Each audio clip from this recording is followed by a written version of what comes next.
The term accident is defined by the FMCA as any occurrence involving a commercial motor vehicle operating on a highway in interstate or intrastate commerce which results in a fatality, an injury, or a towaway. However, most trucking safety experts prefer the term crash and crash countermeasures.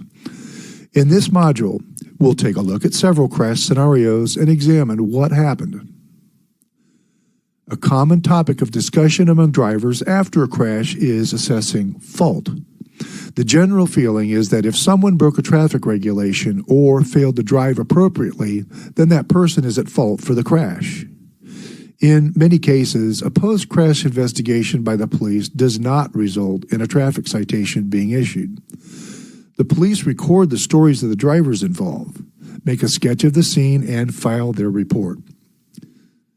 There is another measure of crash responsibility that goes beyond fault, the concept of preventability, which seeks to identify actions that could have been taken to avoid the crash. In fact, all crashes are preventable by one or more of the parties involved unless they're caused by totally unforeseen mechanical or environmental problems. There's an often quoted statistic that in 85% of crashes involving a car and a truck, the driver of the car was the cause of the crash. That figure is a bit misleading because it comes from a study that analyzed only fatal crashes. Later studies that examined hundreds of car-truck crashes of all severities found that the number was closer to 55% being caused by the car driver. Unfortunately, assigning fault doesn't help us understand what actions can be taken to avoid crashes. The concept of preventability is used to identify and quantify those actions. The police don't analyze crashes from the standpoint of preventability. Because of this, the average motorist isn't subjected to this level of scrutiny.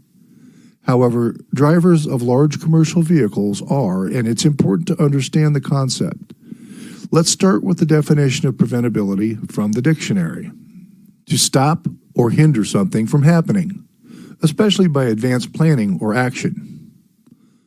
Most crash scenarios are basically a series of decisions and events. If you change any one of those factors, then the outcome changes. For example, it isn't possible to change the weather, but we can adjust our driving to compensate for reduced visibility or traction. Or we can choose to park until conditions improve. The concept of preventability is closely related to defensive driving. A truly defensive driver is constantly taking into account weather, traffic, and roadway changes.